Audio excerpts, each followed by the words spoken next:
서문. 나는 왜 편안한 길을 마다하고 험난한 국가 최고 지도자의 길을 가려 하는가? 세계 10위권의 경제대국 대한민국. 그러나 그에 걸맞은 생활을 하는 국민은 소수에 불과하다. 많은 국민들은 상대적 박탈감에 시달리며 하루하루를 견뎌내는 생활을 면치 못하고 있다. 날로 심화되는 부익부 빈익빈으로 전체 국민 중 10% 정도의 부유층이 나라 전체 부의 60%가량을 차지하고 있다. 중산층이 무너지고 있으며 양극화가 빠르게 진행되고 있다.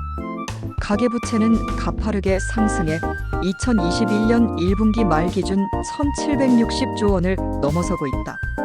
국내 총생산 GDP 대비 가계부채 비율은 97.9%로 가계부채가 한 해 GDP 수치에 육박하고 있다. 국민 대다수가 하루 종일 열심히 일하고 있지만 생활의 여유는 커녕 빚더미에 올라가 있는 것이다. 그뿐이 아니다. 우리나라는 OECD 국가 중 자살률 세계 1위며 출생률은 작년 합계 출산율이 0.84명으로 떨어지면서 최저 신기록을 갱신하며 세계에서 가장 아이를 안 낳는 나라로 수년째 최저 수준을 면하지 못하고 있다. 반면에 노인 인구는 갈수록 늘어 2025년에는 전체 인구의 20% 이상을 초과할 것으로 전망되어 초고령 사회를 목전에 두고 있다.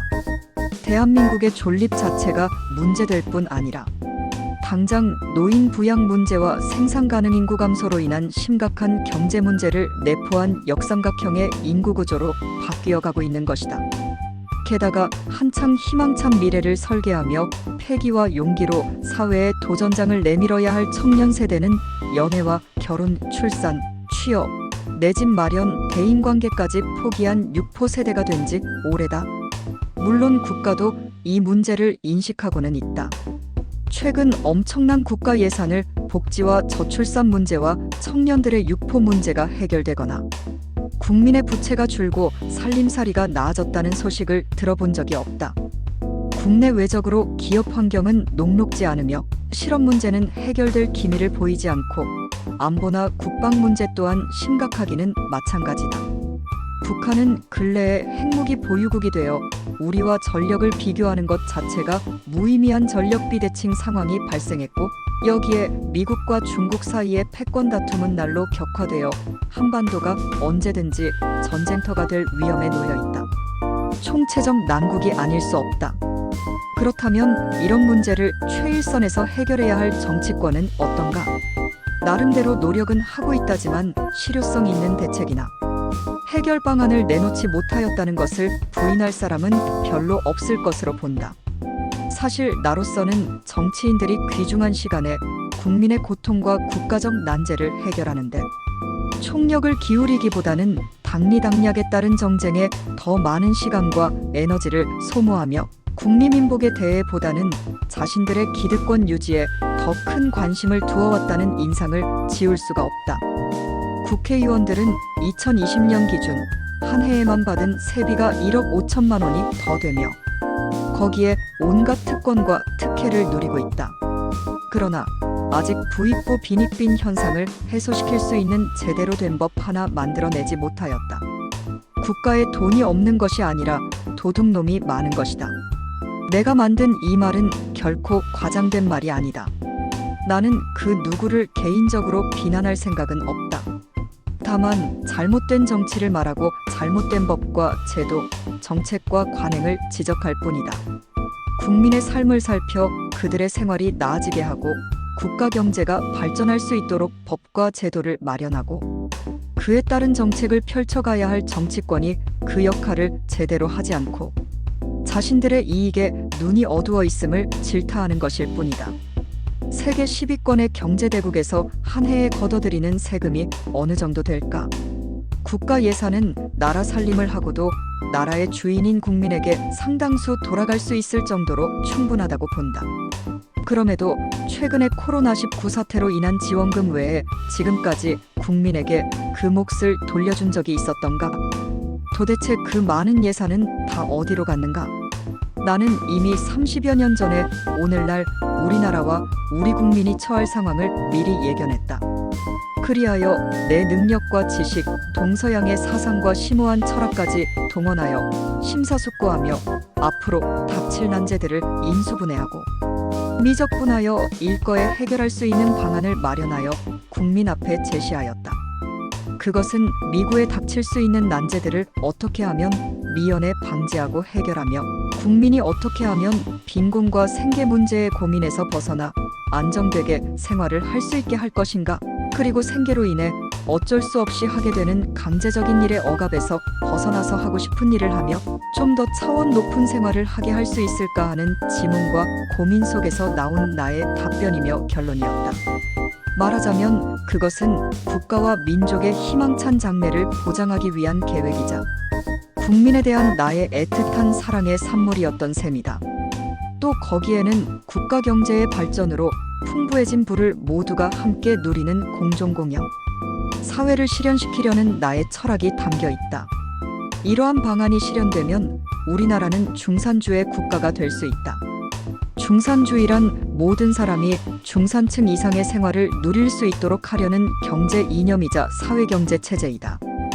빈민층이 없이 모두가 최소한 중산층이며 그 이상의 생활도 얼마든지 가능한 사회이다. 그리고 이 중산주의 체제야말로 내가 우리나라와 전 세계에 실현시켜 공의로운 세상을 만들려고 하는 나의 뜻이고 목표이기도 하다.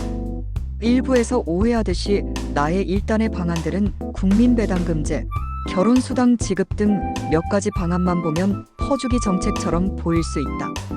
그러나 그것은 인기를 끌기 위해 아무 대책 없이 퍼주는 포퓰리즘 방안이 절대 아니다. 그 방안들은 우리나라가 마주하고 있는 난제들을 풀고 진정으로 국민민복을 이루기 위한 것들로서 개인의 사리사욕이 개입되는 포퓰리즘과는 차원이 다르다. 또 우리나라는 이미 국민에게 그만한 돈을 줄 수 있는 충분한 경제력을 갖춘 나라이다. 정치인들이 바로 서고 국가 운영을 책임진 사람들이 낭비나 누수 없이 나라 살림을 잘하면 얼마든지 주인인 국민에게 국가 수익을 나누어 줄 수 있다.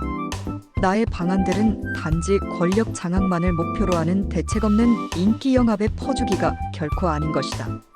여파도 이수라는 말이 있다.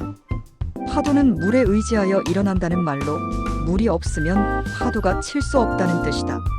마찬가지로 기업이 돈을 벌고 누군가 부자가 되는 것은 국민이 기업이 만든 제품을 사주기 때문이며 사람들의 도움이 있기 때문이다.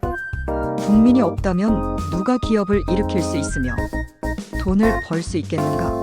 따라서 부를 얻는 사람은 그 부를 가능하게 해준 국민과 나누어야 마땅한 것이다. 국민 모두를 중산층 이상으로 만들어주는 방안은 바로 이러한 자연의 이치를 기본 철학으로 만든 방안이다. 오해하는 것 중 또 하나가 그러한 방안이 사회주의와 공산주의 제도라는 것이다. 그러나 절대 그렇지 않다. 그러한 방안은 자본주의 자유시장 경제를 토대로 한 것이다. 국가와 국민의 관계를 주식회사와 주주의 관계로 설정하고 국가의 재산을 주주인 국민의 것으로 규정한다. 그리하여 대한민국 총재산 7경 원 정도를 국민의 수 약 5천만 명으로 나눈 14억 원가량의 지분을 국민 한 사람이 가진 것으로 산정한다. 그래서 모든 국민은 세금 등 국가 경영의 수익금에 대해 배당금을 요구할 수 있는 권리를 갖게 된다. 명실공히 국민이 국가의 완벽한 주인이 되는 것이다. 그러한 방안이야말로 국민주권의 민주주의로 치면 최고 수준의 민주주의라고 볼 수 있다. 말하자면 그러한 방안은 자본주의를 바탕으로 한 것이며 민주주의의 완성판이라 할 수 있다. 나아가 지금까지 그 누구도 하지 못했던 자본주의의 폐단인 부익부, 빈익빈을 해결하여 자본주의를 완전한 체제로 완성시켜주는 제도라고 할 수 있다. 기업이 활동하기 좋은 여건을 만들어주며 누구든 노력, 여하에 따라 기본적으로 보장되는 중산층을 넘어 더 많은 부를 획득하는 것도 가능하게 해준다. 또한 세금을 많이 내어 그러한 방안이 원활히 돌아가도록 해주는 부자들을 사회가 존경할 수 있게 하는 시스템도 함께 가동하게끔 되어 있다. 사회 경제적 개념인 중산주의를 정치적 용어로 말하면 신정주의이다. 신정주의는 대우주를 관장하는 신의 화신체인 신인이 공의를 실현하는 정치이다. 신정주의야말로 말이나 글로만의 형식적인 민주주의가 아니라 국민을 나라의 진정한 주인으로 대접하는 정치체제이며 공정공영의 공의가 실현되는 정치로 신정주의 체제에서 모든 국민은 자유롭고 풍요로운 삶을 구가할 수 있다. 한 국가나 전 세계 경제 수준을 보았을 때 구성원 모두가 인간다운 삶을 살 수 있을 정도의 경제력이 되는데도 부의 분배 시스템이 잘못되어 국가나 지구촌이라는 하나의 울타리 안에 양극단의 생활상이 나타나는 것은 공정공영을 벗어난 것으로 공의가 실종된 모습이다. 이를 바로잡아 모두가 공정공영할 수 있도록 공의를 세워나가는 것이 바로 신정정치이다. 내가 마련한 1단의 방안들은 많은 오해를 받아왔으나 그것은 아직 때가 이르지 않았던 탓도 있다.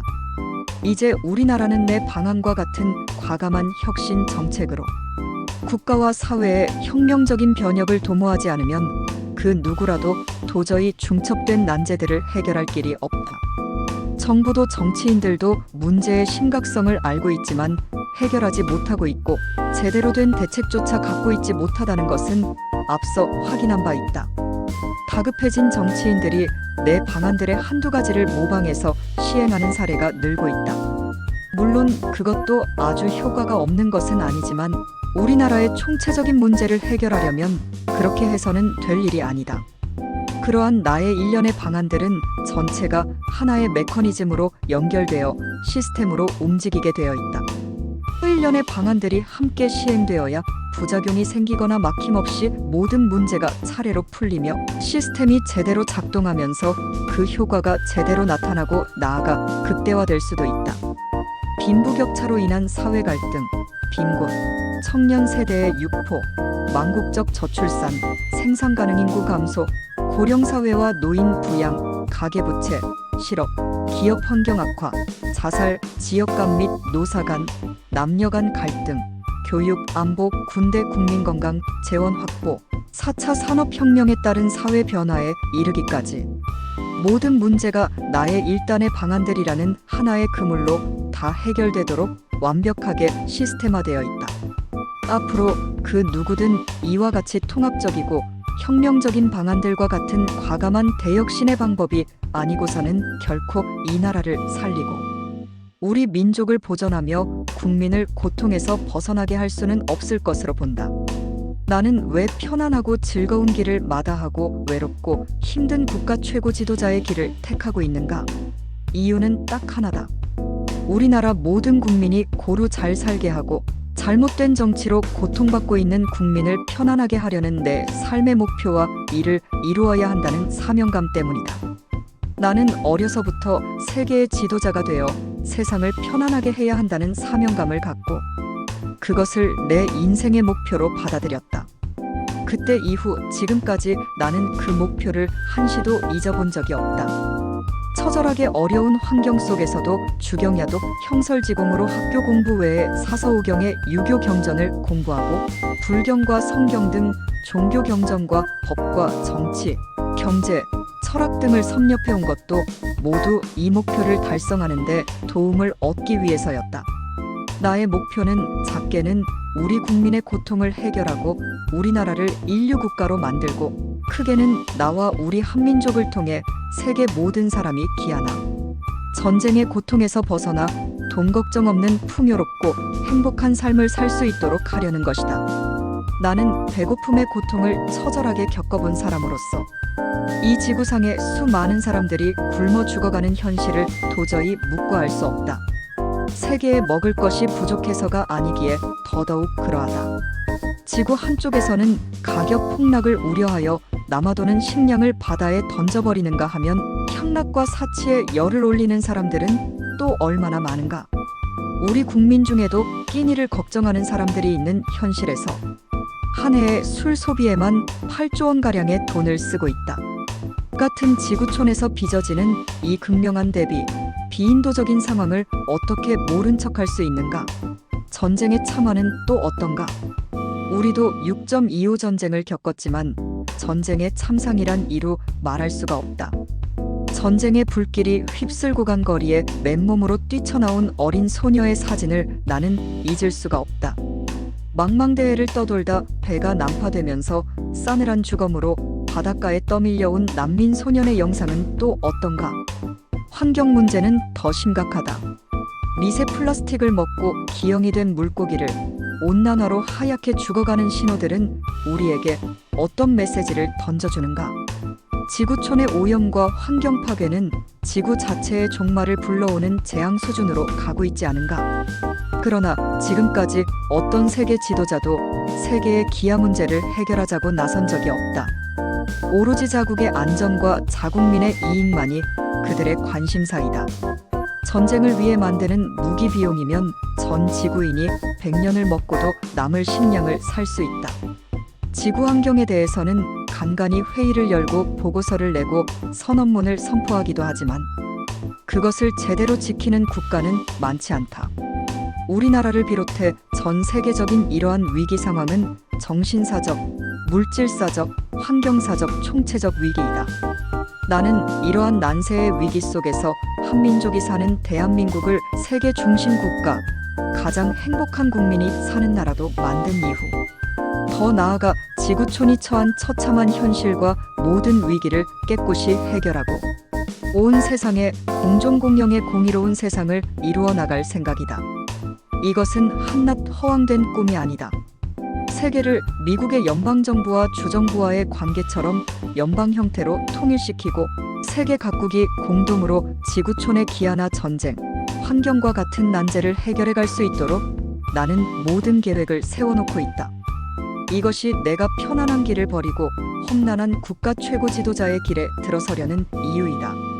끝으로 그간 지난하고 드라마틱하기도 했던 구비구비 내 삶의 역정에서 나를 도와주고 나를 인정하여 주고 오늘의 이 자리에 서기까지 함께 해주신 모든 분들께 진심으로 감사를 드린다.